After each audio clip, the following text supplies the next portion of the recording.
नमस्कार दोस्तों, आपका स्वागत है आपके अपने चैनल हिंदुस्तानी कृषक में। तो किसान भाइयों, आज की वीडियो में हम गेहूं की फसल के बारे में बात करेंगे। तो सभी किसान भाइयों की फसल 60 से अधिक दिन की हो गई है। तो ये गेहूं का एक ऐसा समय है जिसमें फसल गबोट अवस्था में आ जाती है और उसमें झंडा पत्ता निकलने के बाद बालियां बनने लगती हैं। तो किसान भाइयों, आज हम गेहूं के गबोट अवस्था पर होने वाले स्प्रे के बारे में बात करेंगे, जिससे कि हमारे गेहूं की बालियां अधिक लंबी तथा बालियों में दानों का संपूर्ण भराव हो और दाने चमकदार व वजनदार हों। और किसान भाइयों, इसके लिए आपकी फसल जब गबोट अवस्था में हो तो आपको कुछ सावधानियां भी रखनी है, जैसे कि इस अवस्था में आपकी फसल में किसी भी प्रकार का फंगस या फिर कीट का अटैक न होने पाए। उसके लिए आप अपने प्लाट की निगरानी करते रहें एवं हमारी फसल जब गबोट अवस्था में हो तो उसमें पानी अवश्य लगाएं, जिससे कि हमारी फसल स्ट्रेस में ना आ पाए और उसमें सभी प्रकार के माइक्रो न्यूट्रिएंट्स की पूर्ति होती रहे। और अब हम बात कर लेते हैं कि फसल की गबोट अवस्था में हम कौन सा स्प्रे करें जिससे कि हमारे उत्पादन में बढ़ोतरी तथा वृद्धि हो। तो किसान भाइयों, जब हमारी गेहूं की फसल गबोट अवस्था में होती है तो उसे फास्फोरस तथा पोटास की आवश्यकता होती है। उसी प्रकार उसे मैग्नीशियम तथा कैल्शियम की आवश्यकता भी होती है। तथा किसान भाइयों, कुछ विशेषज्ञों के रिसर्च में यह बताया गया है कि गेहूं की फसल के लिए मैग्नीशियम सल्फेट तथा कैल्शियम का महत्वपूर्ण योगदान है। तथा कुछ किसान भाइयों ने यदि कैल्शियम और मैग्नीशियम सल्फेट पहली या फिर दूसरी खाद के रूप में नहीं दिया है तो जब आपकी फसल में झंडा पत्ता निकलता है तो उस समय आप मैग्नीशियम सल्फेट तथा कैल्शियम का इस्तेमाल भी कर सकते हैं। परंतु किसान भाइयों, आप एनपीके 0134 या फिर 1261 या फिर एनपीके 1919 के साथ या फिर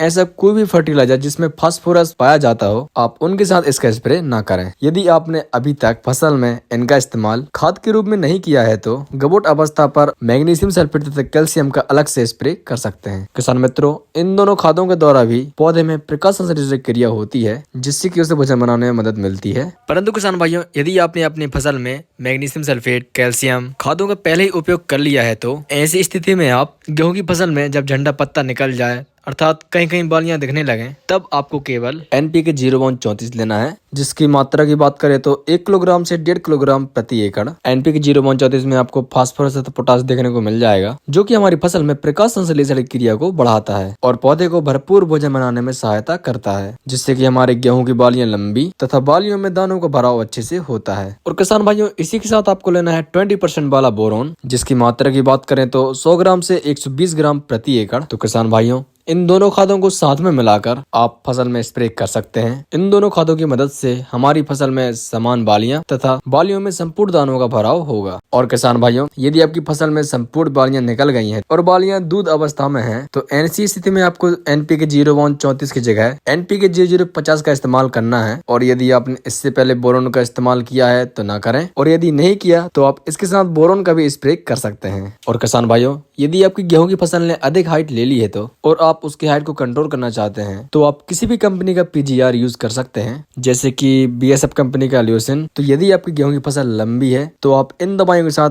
इसे मिलाकर स्प्रे कर सकते हैं। और किसान भाइयों, गेहूं की फसल में झंडा पत्ता होता है, जिसे ध्वज पत्ता भी बोलते हैं, उसे सुरक्षित रखना भी बहुत आवश्यक होता है, क्योंकि हमारी गेहूं की फसल में जो उत्पादन होता है उस उत्पादन की बढ़ोतरी में 20 से 25% योगदान इसी पत्ती का होता है। तो यदि आपकी फसल में किसी भी प्रकार का कीट या फिर फंगस का अटैक है तो हमने इसके ऊपर विस्तार से पहले एक वीडियो बना दी है, जिसकी लिंक आपको डिस्क्रिप्शन बॉक्स में मिल जाएगी, आप जाके देख सकते हैं। तो किसान भाइयों, यही थी आज की जानकारी। यदि आपको जानकारी अच्छी लगी हो तो वीडियो को लाइक कर दीजिएगा एवं चैनल पर नए हो तो चैनल सब्सक्राइब कर दीजिएगा, क्योंकि हम इसी तरह की जानकारी जनक वीडियो चैनल पर लाते रहते हैं। मिलते हैं हमारी अगली वीडियो में, जब तक लिए जय जवान जय किसान।